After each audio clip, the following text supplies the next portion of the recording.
Today, we're about to attempt what Bugatti think is impossible. Mat Armstrong has just released another meaningful update, and depending on when you're hearing this, his next upload could already be out or just around the corner.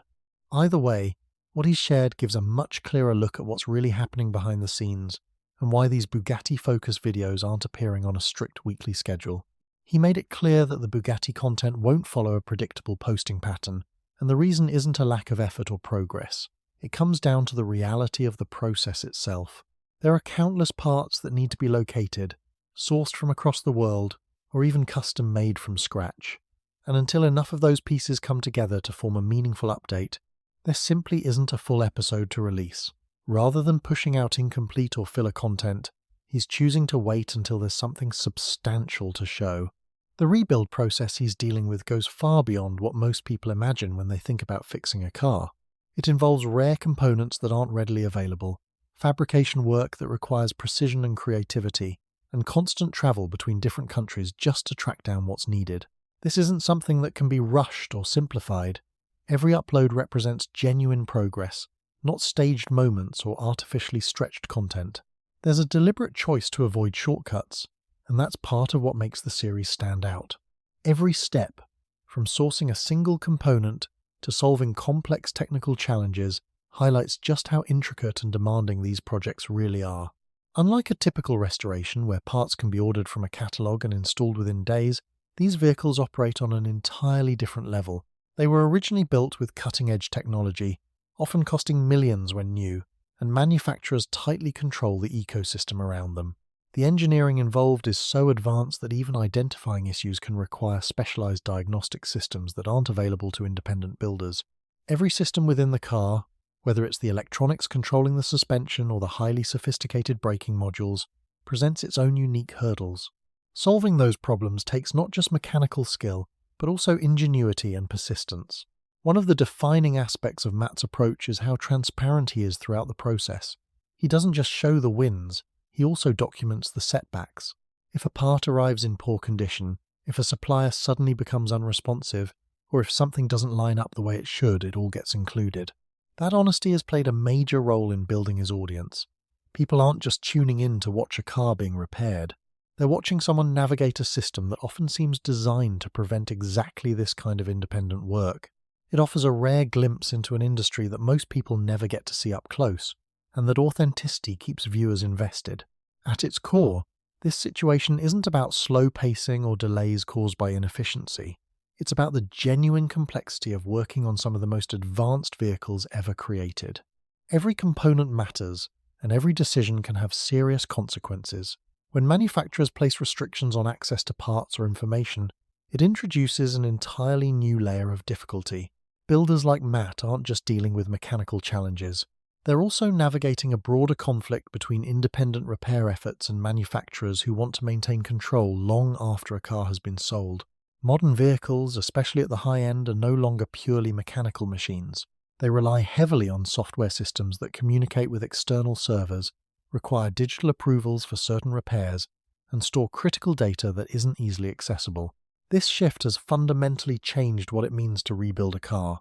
A single firmware update or digital lock can complicate an already difficult process, turning what used to be a straightforward repair into something far more restrictive. It's no longer just about having the right tools or expertise, it's about gaining access to systems that are intentionally locked down. A clear example of this challenge can be seen in the Ferrari 296 project. Mat's team managed to secure roughly half of the parts required to move forward, but then, without warning, Ferrari stopped supplying the remaining components. There was no explanation given at the time, no gradual phase out, just a sudden halt. It left the project in a difficult position, forcing the team to reassess their options. Mat has mentioned that the full reason behind this will be explained in a future video, but the situation itself already highlights a growing pattern within the industry. Anyone who has been following the Bugatti rebuild will recognize similar trends. Major manufacturers appear to be quietly limiting the ability of independent builders to complete these kinds of projects. It often starts subtly, with parts becoming harder to obtain. Then communication from suppliers begins to slow down or stop entirely. Technical documentation that was once accessible becomes unavailable. And just when a project seems close to completion, new obstacles emerge. Taken together, it starts to feel less like coincidence and more like a structured approach designed to discourage independent work. This kind of environment forces builders to plan far further ahead than they otherwise would. Projects that might have taken months now stretch into years, not because of the work itself, but because of the barriers surrounding it. Costs increase, timelines become unpredictable, and legal risks start to appear. For many people, these challenges would be enough to walk away entirely. But that's not the case here. Mat's determination, combined with the scale of his audience, changes the dynamic. Millions of viewers are following along, and each update sparks discussion across forums, social media, and the broader automotive world. That level of attention means manufacturers can't simply ignore what's happening. They're aware of the situation, and in some cases, their response has been to tighten restrictions even further rather than easing them. The involvement of collectors, enthusiasts, and engineers adds another layer of pressure, making this more than just a single project. It's become a focal point for a much larger conversation about control, ownership, and access. No matter exactly when the next video goes live, one thing remains clear. Mat Armstrong continues to push forward despite the obstacles. He's demonstrating what it actually takes to rebuild modern hypercars under conditions that are far from ideal. This isn't just about one Bugatti or one Ferrari. It's about a broader issue that affects anyone who owns high-end machinery. The question at the center of it all is simple but significant. If you own something, should you have the unrestricted ability to repair it? The situation can seem almost absurd when you break it down. Someone can spend millions of dollars on a vehicle, hold full legal ownership, and yet still be dependent on the manufacturer's willingness to provide parts or access. If that support is withdrawn, the car can effectively become unusable regardless of who owns it. That raises deeper questions about what ownership really means in a world where products are increasingly controlled by the companies that create them. This debate extends beyond cars. It touches on broader issues of property rights and the balance of power between consumers and manufacturers. For those who have been following this journey from the beginning, each update reinforces why these projects matter. They're not just about restoring vehicles, they're about challenging existing systems and exploring what's possible when those systems are pushed to their limits. The stakes continue to grow with each new development. Companies like Bugatti and Rimac are paying attention. Ferrari has already demonstrated its willingness to restrict access mid-project, and the wider automotive industry is actively debating right-to-repair legislation.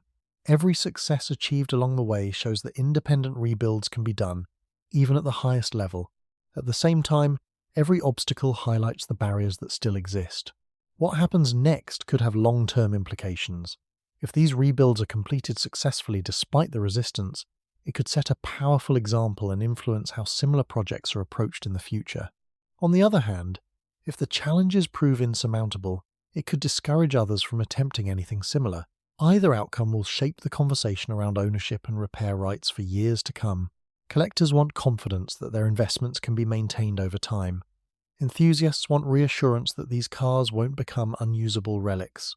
Manufacturers, meanwhile, are being forced to confront a new reality where their decisions are being scrutinized in public by a global audience.